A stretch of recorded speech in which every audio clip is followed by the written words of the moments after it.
Magandang araw mga kaibigan. Bigyan natin ng reaction, opinion itong post ang balita ngayon. SP Cayetano, ito ang kanyang pahayag. Dalawa ang Senado. Excuse me. My Senate of the Philippines at my Senate of Malacanang. Sa isang press conference nitong Hunyo 8, naglabas ng pahayag si Senate President Alan Peter Cayetano sa gitna ng nagpapatuloy na alitan ng liderato sa Senado at sa magkaibang direksyon ng dalawang kampo, kaugnay ng kontrobersyal na investigasyon sa umano'y flood control anomalies.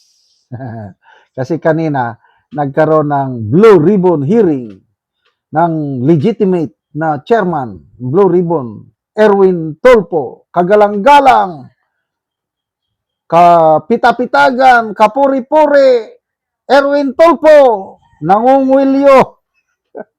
Gusto niyang kwilyuhan o iparisto ang mga senador na mag-conduct ng BRC hearing aside from him.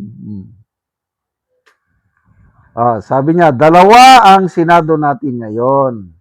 You have the Senate of the Philippines and you have the Senate of Malacanang.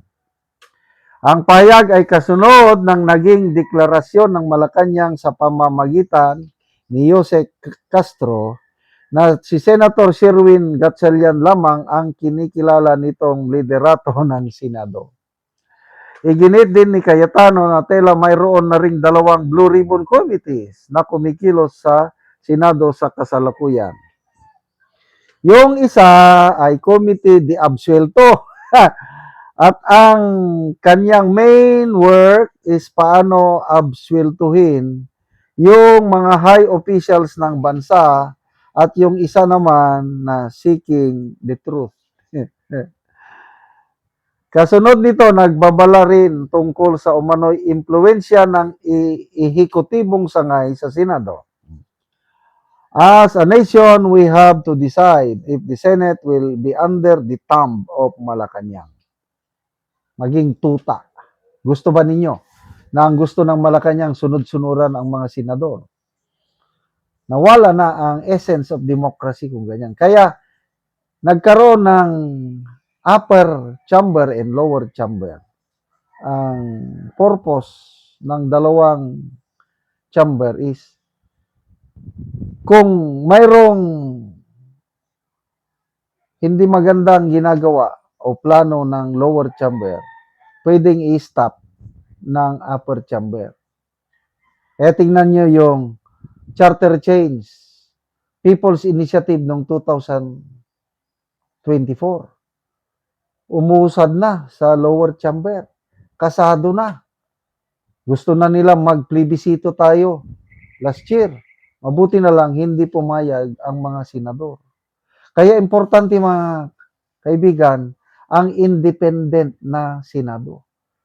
Kung tuluyan ng makontrol ng Malacanang ang Senado, kung tuluyan ng ang maging leader ulit ay itong grupo ni Gatchalian man o Soto, wala na. Patay na ang demokrasya sa ating bansa. Kaya, nakonfirma na yung Office of the Senate President. Hanggang ngayon, hindi pa umaalis si Soto doon. May 11, nung nagkaroon ng kudita na legally elected si SP Cayetano dahil nagkaroon ng 13 na bumoto sa kanya ayon sa konstitusyon.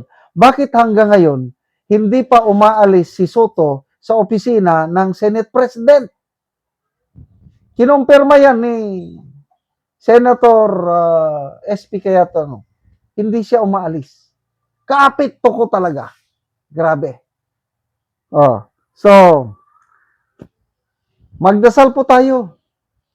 Delikado, pag may isa pang kumalas na senador sa grupo ni Cayetano at magkakaroon na ng 13 na senador dito sa grupo ni Gatchalian Soto, wala na. Rubber stamp na. Sunod-sunod na ang Senado sa kagustuhan ng powers that be. Yan ang sinasabi dito ni SP Cayetano, let us decide what do we want. Do we want an independent Senate or sunod-sunuran lang sa powers that be? Ang pahayag ay lumabas ilang oras matapos igiit ng palasyo na si Gatchalian lamang ang kinikilala nitong liderato sa Senado at kasabay na nagpapatuloy ng debate tungkol sa lehitimong pamunuan sa mataas na kapulungan. So, pagdasal po natin mga kaibigan. Ako, my prayer every day is for the Senate President na mahawakan ni Senator Alan Peter Cayetano. He is a God-fearing man. Kailangan natin ng may mga leaders na may takot sa Diyos. Kasi kung ang mga leaders natin, puro pera ang iniisip, puro sarili ang iniisip, kaya nagkakaroon ng korupsyon. Inuuna ang sarili, sariling bulsa, sariling karera sa politika, wala sa isipan nila yung taos-puso na magserbisyo, maglingkod sa taong bayan. Kaya nagkakahirap-hirap tayo ngayon dahil sa ganyang sistema sa ating gobyerno ngayon. We need leaders like Senator Cayetano, Senator Marcoleta, basta yung grupo nilang 12 ngayon. Yun ang tunay na may paninindigan. Especially Senator Bato and Senator Jinggoy Estrada. Yan yung mga may balls. Yung isa dyan na nagtraidor, bahala na kayo. Anong gagawin natin sa kanya kung tatakbo ulit siya pagka senador, whatever position sa 2028. Huwag nating kalilimutan yung salita ni Senator Camille Villar na kung may kakalas sa Brave 13, mas masahol pa siya kay God knows who does not pay. Yun na, bumaliktad na siya. Ipinagmalaki niya na na-dismiss na daw ang mga kaso niya. Oh. So, masaya siya ngayon. Senator Jinggoy, naghihirap sa loob ng kulungan. But, ipagdasal natin siya. Senator Jinggoy, laban lang. Nasa iyo ang panig ng katotohanan. God bless you.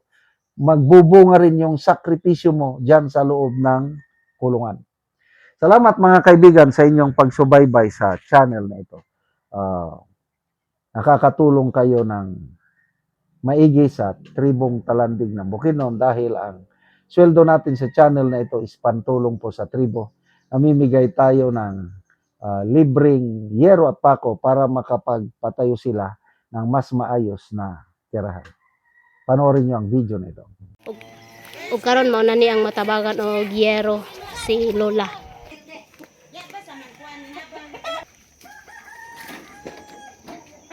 Dako akong pasalamat nga makaatop gid ko.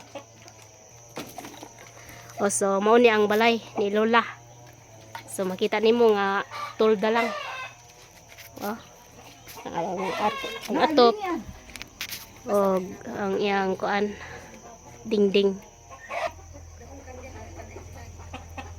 So luoy kay ilang kahimtang, oh. O so mao gyud ni ang naa sa sulod, oh. So makita nimo nga kuan lang gyud ang tolda lang gyud ang ilang atop, ang ilang dingding pod. So makita nimo, oh. So mo ni ang ilang kahimtang. So mo ni ang ilang abuhan. So kita nimo gipagkuan na lang og kuan karton o trapal lang gyud ang abuhan. Mo pud ni ang ilang higdaanan.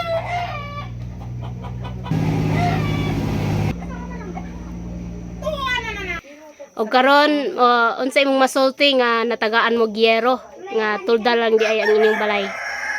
Nagpasalamat ko sa Ginoo nga ikaw gid ang gihimo nga instrumento nga mahatagan gid mi og sin nga makaatop sa among balay. O so makaatop na gyud mo kay tulda lang gyud og pilpod ang dingding ba. So pila na gyud ay ni katuig ang inyong balay nga anong tulda naman lang ang inyong atop? Duha. So duha na ka tuig. Tungod sa among kalisod, kutob ra gyud among panginabuhian sa kaon. Oo, so ang trabaho sa imong bana di ay. So mag-uuma lang siya. So pila na imong edad? So 26 na ka. Sige na kay anak. Naa. Sige. Sige, salamat.